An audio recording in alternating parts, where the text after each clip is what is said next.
I saw my girlfriend kiss a guy who worked for Tesla at a bar.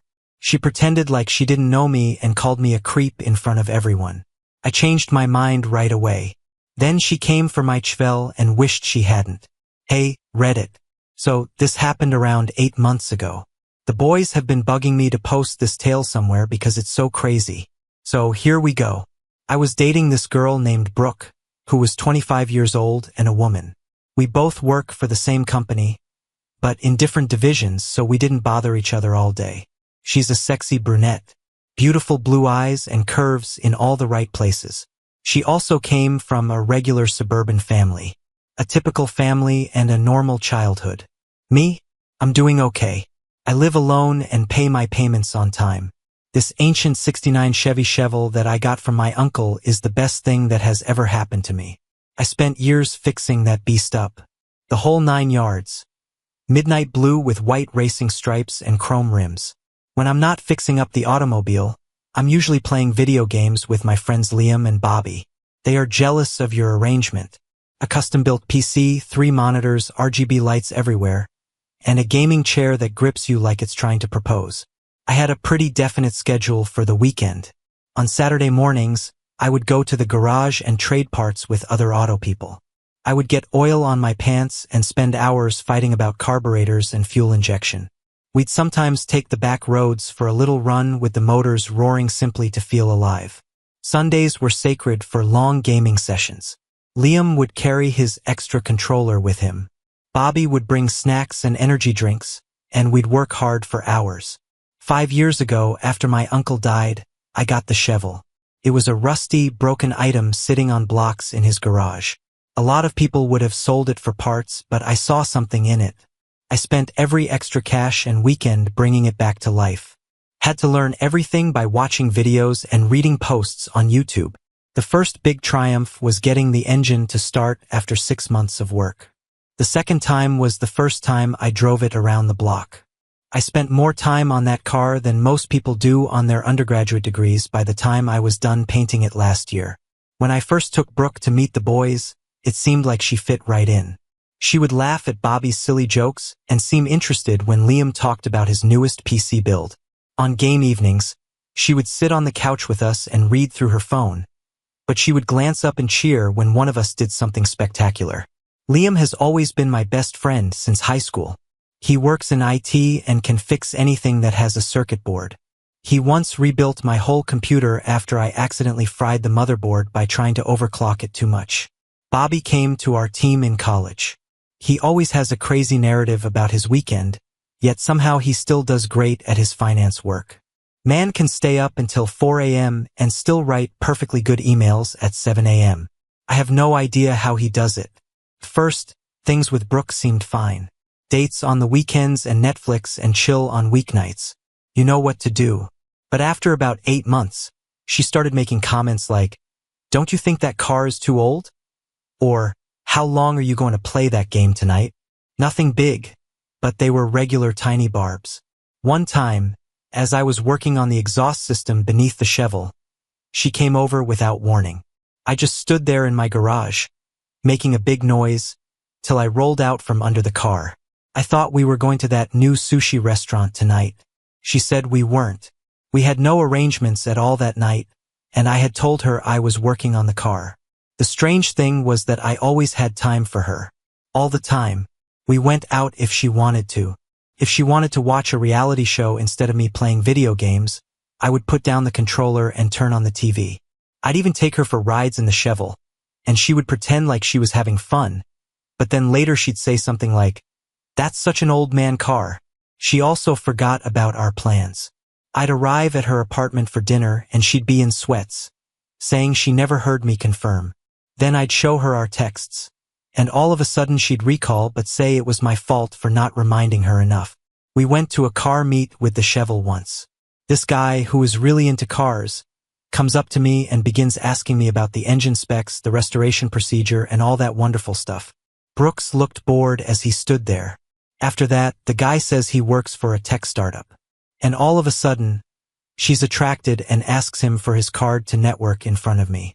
When I brought it up again, she acted like I was being crazy. The mind games got worse as time went on. We'd make plans to see a movie at my apartment, but she'd come up 2 hours late and say it was because of traffic or work that ran late. But her Instagram would reveal that she had been out with her coworkers for happy hour. When I called her out, she would imply that I was being controlling for looking at her social media. One night stands vividly in my mind. We were scheduled to go to my friend Mike's birthday party at this downtown arcade bar. I had been talking about it for weeks.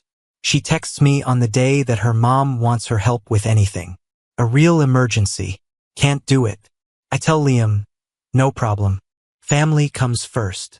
3 hours later, he sends me a picture of Brooke with her pals at a rooftop bar. The next day, I confronted her, and she gave me a long spiel about how she deserved a night out and was worried I'd be furious if she told me the truth. What? Liam was the first to see it. Dude, she's playing with your mind. He told me that one night while we were playing Warzone, Bobby said yes. Yes, man. My cousin's ex used to do the same thing. You know how it is when you're in the trenches. I should have listened. Then, on a Friday night, the whole thing transpired. Now, I want you to pay close attention to this because it gets crazy. Haha. Earlier that day, Brooke told me she was going to dinner with some friends from college. Not a big deal. My son Jake, a friend from work, and I were planning to go to a bar named The Local. That morning, I saw her looking through my phone while I was in the shower. She said, just checking the time and putting it down. My phone was password protected, but I had made the error of letting her see me enter it once. Mistake of a rookie. Jake called off at the last minute. I went alone since his child was unwell. I came in at about 10 p.m. I swear on everything I love that the first thing I see is Brooke virtually climbing on top of a guy in a nice suit, putting her hand on his leg, and laughing at everything he said like he was Dave Chappelle or something. You know how sometimes your brain can't make sense of what your eyes are seeing? Like it won't even try to figure out the information? That was me for a full 10 seconds. I stood there for a moment, trying to figure out what I was seeing. Then I stepped over, not mad, not yelling, just very bewildered. Brew, I said. She looked up at me and for a single second her face said, oh shit. Then she changed her mind right away, like someone had clicked a reset button.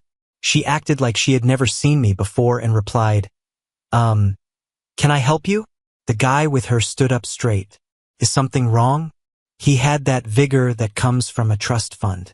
He had a nice watch, a tailored suit, a great haircut, and a Tesla key fob on the table. The guy presumably took care of his skin. The kind of person who has never changed their own oil or mended anything in their home.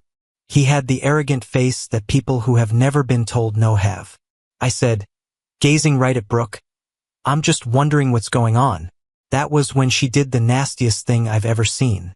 This is that creepy guy from work I told you about, she screamed to the Tesla guy, loud enough for everyone in the bar to hear. He's been following me around the office for months.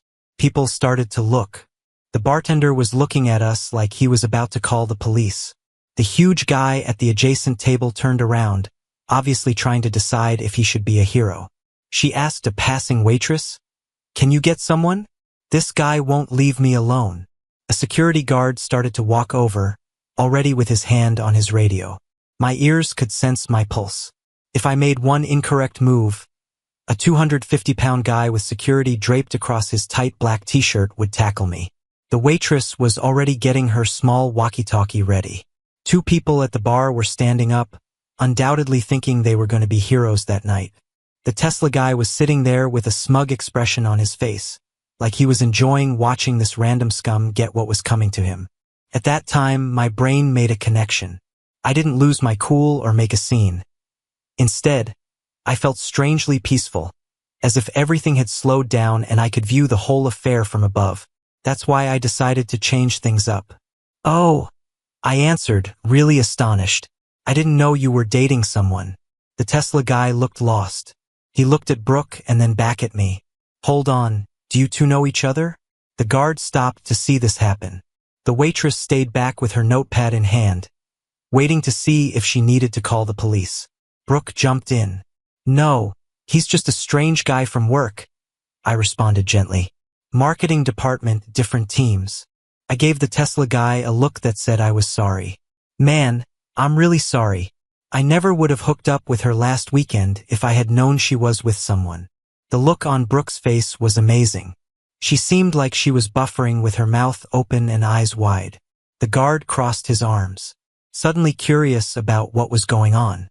The Tesla guy's face got hard. What are you saying? I took out my phone, opened the gallery, and showed him a picture from last weekend.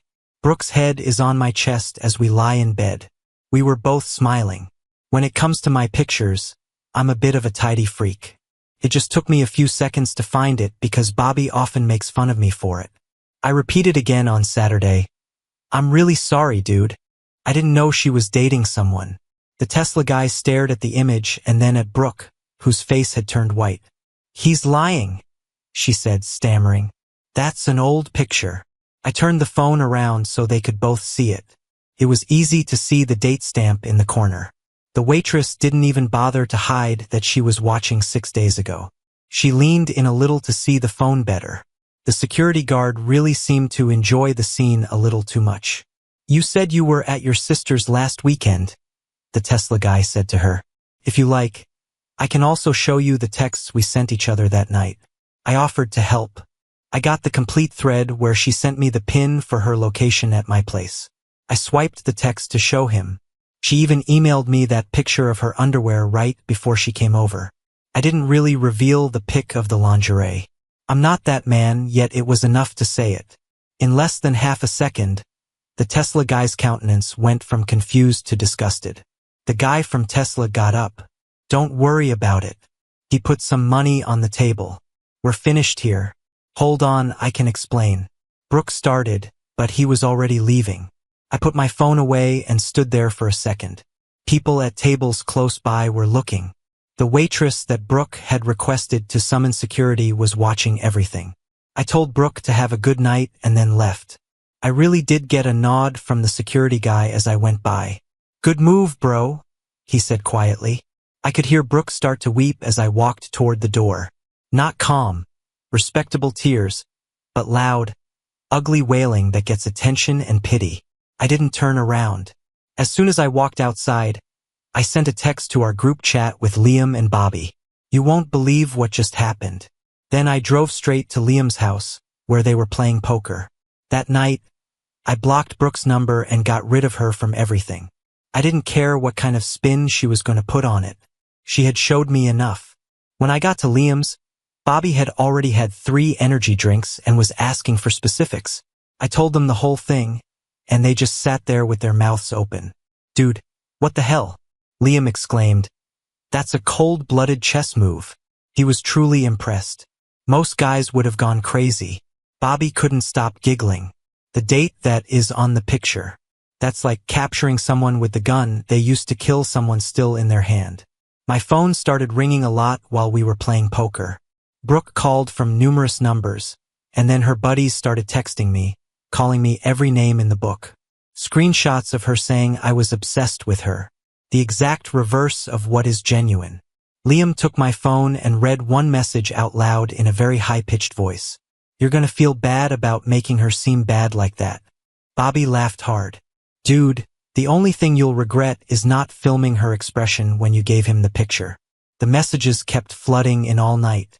My roommate texted me to complain that I was emotionally abusive for putting her in that situation. A guy friend of hers, who I'd never met before, sent me a tough guy message telling me to watch my back. Liam and Bobby thought it was the funniest thing ever. They read each new message out loud in voices that got more and more silly. How much do you want to wager that she's telling everyone that you two were on a break or something? Bobby said this as he threw chips into the pot. No, Liam said. She's going to explain that he was simply a friend and that you went too far. Both of them were mistaken. She was saying that I had been stalking her for months, that we had never truly gone out, and that I had edited the pictures of us together. Totally crazy. I got to work early on Monday and asked to shift my desk to the opposite side of the floor. I told my boss that I needed to sit closer to the design team for a campaign that involved people from several departments. He didn't ask anything. Nobody did. I spent the morning putting together my new desk, taking my things from the old one, and hooking up all my monitors. The IT man helped me set up the network, and before noon, It felt like I had always been on the other side of the building. The quiet was probably the most annoying thing for her. For almost 2 weeks, she tried everything to get in touch with me.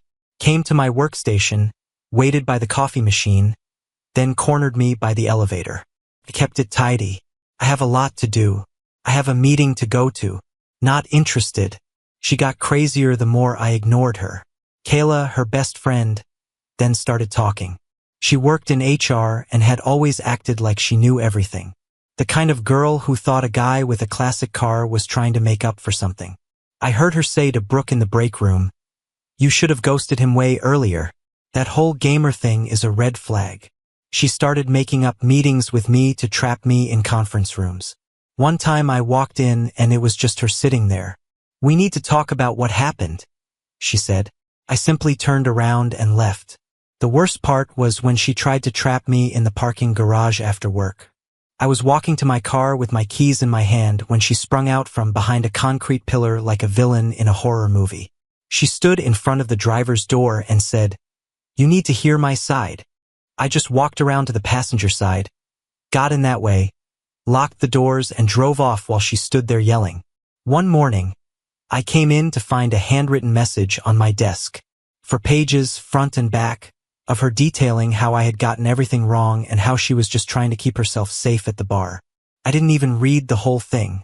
I took a picture, texted it to Liam and Bobby with the words LOL, and then I tore it up. Bobby and I worked in the same building but for different companies. We would sometimes meet for lunch. One day, he observed Brooke trying to trap me in the lobby. He said, "Dude, she looks like she's about to go full Fatal Attraction on you," after she eventually departed. "Do you want me to ask my cousin Vinny to go see her?" I suppose he was kidding. Brooke finally sent me a long email saying that Brandon, also known as Tesla Guy, wasn't serious, that what we had was true, and that she was just terrified. I didn't say anything. I saved it and then got rid of it from my inbox. It wasn't an apology. It was a flare of panic. That weekend, Liam read it while drinking energy drinks and shook his head. Classic. She doesn't feel bad about doing it. She feels bad that she got caught. My phone flared up with a text from an unknown number as I was playing this new battle royale game with the guys. Brooke was crying in the picture. "Look what you did to me," was written on mascara dripping down her face. Bobby took my phone and typed "new phone. Who dis?" and he hit send before I could stop him. We joked about that for days. I thought I was done with Brooke. At work, I kept everything professional. No drama, no talk. I didn't read her half-hearted apologetic email. I thought that was the end of it. I was mistaken. I was in the garage on Friday night. I had the shovel halfway up with the jack stands so I could put in a new sound system and clean up some wires. Lights on in the garage, music playing, and the engine bay open. It was quiet, the kind of silence I had worked hard to create. Bobby said he might come by with food, and Liam was supposed to bring some parts. I was beneath the dash trying to feed cables through a tiny hole and swearing under my breath since the people who created this car in 1969 didn't think about how to put in a Bluetooth-compatible sound system 50 years later. After an hour of struggling with wires and connectors, I finally got the head unit installed and was just going to connect everything when my phone buzzed. Liam said he was running late, but he had gotten the aux adapter I needed. Just the right time. Then I heard a car door smash and someone banging on my door. Brooke was the one. She was outside ranting at me, calling me a coward and saying I had no right to make her look like a coward. The neighbor's lights started to turn on. Mrs. Johnson, who lives next door, walked out on her porch in her bathrobe and saw the whole event. I didn't let them in. I didn't say anything at all. I turned up the music until she left. I didn't want any drama. Then I heard it, a loud smack and then something that didn't sound right. I opened the side door and stopped. She was already in her car and speeding away. The shovel was parked in the driveway, coffee spilling off the hood, a broken drink cup on the ground. And then I saw it, a friggin' scratch, a deep, rough stripe that goes all the way across the door on the passenger side. Fingernail deep, everything like paint and clear coat. I walked up to it as if I didn't want to trust what I was witnessing. My automobile, for crying out loud. This was now too far to go back. And she was dead mistaken if she believed I would let that go. This wasn't just a little scratch. This was destruction that was planned and meant to hurt. There was a rough, unsightly line that extended from the front fender to the back quarter panel. The kind of damage that makes car guys feel ill to their stomachs. I wasn't screaming. I wasn't even saying anything. I just stood there with my fists clenched and looked at the side of my car. That automobile was more than a car. I made it. I made it better. I worked for it. She came to my house and thought she had the right to break things because her dream of being an affluent kid fell through. At that moment, Liam and Bobby pulled up. They looked at me and the automobile and recognized right once that something was very wrong. Liam exclaimed, "What the hell happened?" As he looked at the scratch like a doctor would look at a wound. "Freaking Brooke happened?" was all I could say. Bobby merely shook his head. "Bro, she's gone full psycho. This is where you need a restraining order." "Look at this," I remarked, pointing at the scratch. "Do you realize how long it took me to paint this? I had to match the hue of the original factory paint. I had to get it from a guy in Michigan who mixes it by hand. I put on 6 coats myself." Liam ran his finger over the scratch. "She got it good all the way down to the metal in several places." I suddenly yelled, "My phone!" and ran back into the garage. "Please tell me it got everything." I walked right inside and got the footage from the security camera. I put in a system after someone tried to break into my neighbor's house last year. The best $200 I ever spent. Yes, the dumb kid forgot that I had cameras. Full view, as clear as day. Her face, her automobile, the booze, and the damage. The video even showed her taking the key to her house, which I never asked for back, and dragging it down the paint. It was all filmed in 1080p with night vision. "Wow, Bobby," he exclaimed as he watched the video over my shoulder. "She straight up scratched your car on camera. That's the kind of foolish that gets you in trouble." The video was really clear. Showed her driving up to my house, banging on the door, yelling for about 5 minutes, and then tossing her coffee at the car. But the best part was the HD close-up of her taking out her key, staring right at the camera, and then slowly dragging it along the side of my car. I couldn't have asked for finer proof if I had written it myself. That night, I called the police and made a report. The cop who came didn't require any convincing. He merely nodded and added, "Yeah, she's going to have a bad week." He stood there viewing the security tape and wrote in his little notebook. He added, "This is classic vandalism, open and shut. We'll send someone to get her in the morning." The cop genuinely whistled when he spotted the chvel. 69, he said. He shook his head as I nodded. "That's too bad. It's hard to find these in this condition anymore." He took pictures of the damage from several angles, had me fill out some forms, and instructed me to call the prosecutor's office in a few days. Bobby usually knows someone who knows someone. Got me the phone number of a good lawyer just in case. Bobby said that his relative hired him after his neighbor cut down his prized oak tree. He had to pay 3 times what the tree was worth and plant a new one. This guy is good. I called the lawyer first thing on Monday. He heard my account, asked about the proof I had, and concluded that both criminal charges and a civil claim for damages were very well sure to win. He told you to keep that video and make copies, lots of copies. Next stop is HR. I sent a formal complaint to our department head with a copy to our HR rep. I told them everything. How a coworker unjustly accused me in front of others, how she made things worse by breaking my personal stuff, and how I had a police report and video to back it up. I let the evidence speak for itself by sending her the surveillance footage, the police report, and pictures of the damage. I also sent screenshots of texts she sent me after I banned her number, using her own words against her. Brooke was out by Monday. HR didn't make a big deal out of it, but they took everything off her desk and her access card stopped working. No one made a formal statement. They didn't have to. I heard from a friend that security had to walk her out when she got there that morning. It seems that she tried to pretend that I was setting her up. The HR lady simply showed the conference room TV footage of her keying my car and asked if she had anything further to say.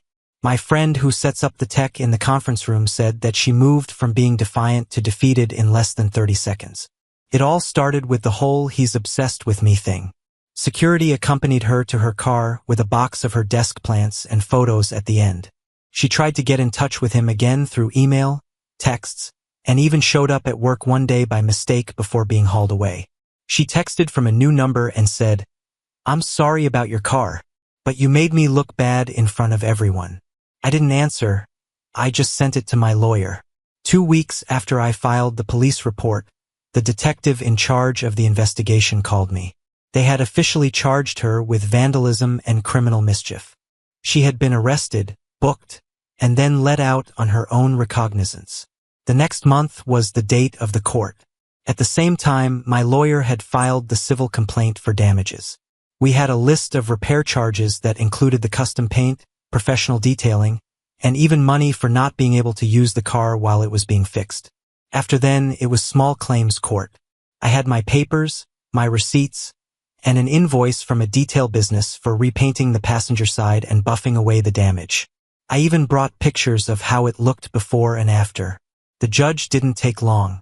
They told her to pay every penny. The judge didn't believe any of Brooke's excuses.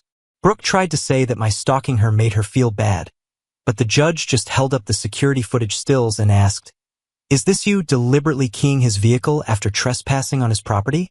Brooke also tried to say that I had emotionally abused her by embarrassing her at the bar. The judge didn't want to hear it. The judge asked, "So, you vandalized something because you thought it was embarrassing?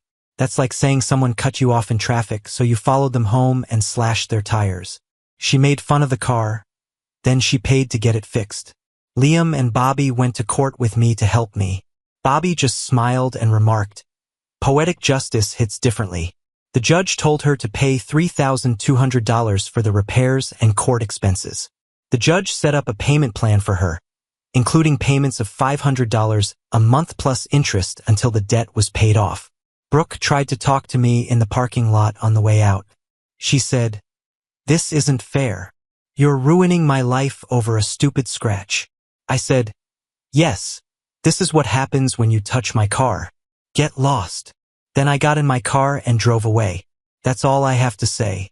That night, I got an email from her with the subject line, "I hope you're happy." It was basically a screenshot of her bank account showing the first $500 payment to me. I didn't answer, but yes, I was quite thrilled. That happened months ago. Since then, I've been doing well. No girlfriend, no drama, no bogus apologies, just tranquility. Work has been good. That campaign I was working on when all this started fell apart. I got a raise and a promotion, relocated to a better office, got more remote hours, and eventually quit eating sad desk lunches.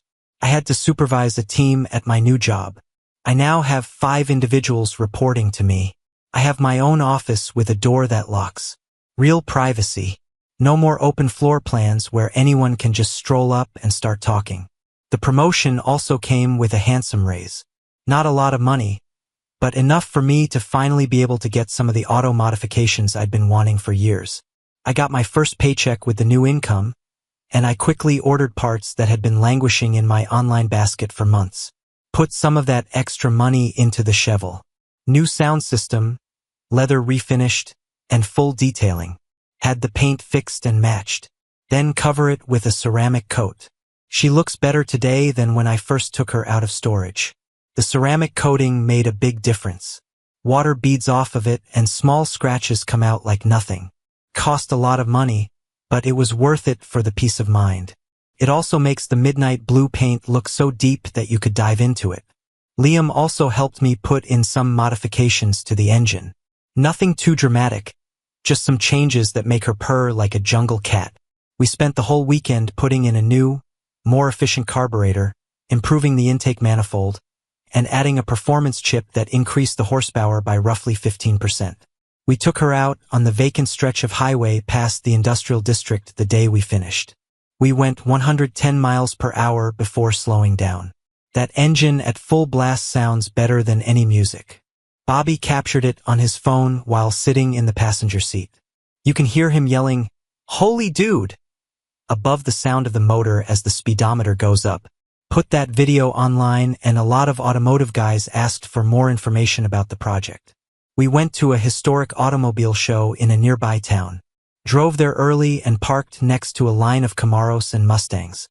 I got a trophy at the conclusion of the day. The best in the class. This old-timer who had been fixing up classic cars for 40 years was in charge of the car show.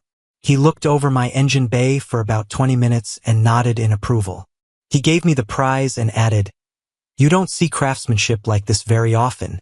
The gaming setting also underwent a makeover. A new GPU, a new headset, and a bigger monitor. After work, Liam, Bobby, and I have been playing this new game a lot. No drama, just trash talk, cracking knuckles, and clean wins. Bobby held a 1-4 in the last circle last week, and we all went crazy. We were so noisy that our neighbors probably thought someone was being killed. I also had a surprise meeting a few weeks ago. I ran into the Tesla guy, Brandon. A random coffee shop in the city. He saw me and walked over without even thinking. "Hey dude, I just wanted to say thanks. You saved me a lot of trouble." We talked for a little while. She had been seeing him for more than a month before that night. She told him she was single. Acted like they didn't know. He left as soon as I showed him that photo. I never looked back. He said he had dodged a bullet. I nodded, yes.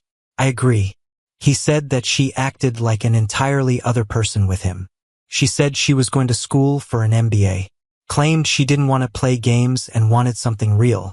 A whole 180 from how she really was. In fact, we did end up trading numbers. He also likes classic cars a much. They work together to fix up his dad's '67 Mustang. Next month, we'll see each other at a car show. Things can be strange occasionally. Brandon sent me a text last weekend about a vehicle meet that was going to happen at an industrial park outside of town. A lot of rare cars, some old ones, and everything else. I drove the Chevelle out there and parked it next to my friend's Porsche. People continued coming over to look at my automobile, even though there were $200,000 supercars nearby. That's what makes classics so great. They have something that money can't purchase. Also, I started spending time with some new folks. Every other Saturday, an automobile club gathers in a garage on the edge of town. A group of people who really fix their own cars instead of just chatting about them. When I first drove the Chevelle in there, everyone came over to see it like I had brought in a supermodel. We talked for 3 hours about compression ratios and valve timing. People like me. Bobby's girlfriend brought her buddy Sarah to our weekly poker game last weekend. She was cool, knew how to play Texas Hold'em, and fairly stole $40 from me. Never once asked when we would be done or complained about the chips and dip for dinner. We gave each other our phone numbers and could go out to eat next week. But there's no need to hurry. Someone brought up Brooke while we were all at Liam's house for our weekly game night. To be honest, I hadn't heard that name in weeks. It looks like she has been posting these vague karma will get him remarks on social media. I don't care at all. I'm enjoying my best life even though she's still paying for my auto maintenance. Some days I wonder about how that night could have gone differently. I could have screamed. I could have begged, but I just played the reverse card. I let the facts speak for themselves. And when she came back mad, I didn't match her mood. I hit her where it hurts the most. Quietly, forever. I didn't need to get back at him. I just made sure she got everything she had coming to her. That's the end of my story. Reddit, this is what you should learn. Write down everything. Put up security cameras and never let anyone make you doubt what you know to be true. And maybe, just maybe, don't date a girl who thinks my Chevy is too old. Change one. No, I didn't file criminal charges. The civil case and firing her were enough for me. I don't want to ruin someone's life altogether. I just had to give her a lesson. Change two. If you think this is bogus, that's fine with me. I wish I could have made this up. Change number 3. I read most of your comments, and I can't believe how many of you have tales that are similar. These days, dating is like a combat zone.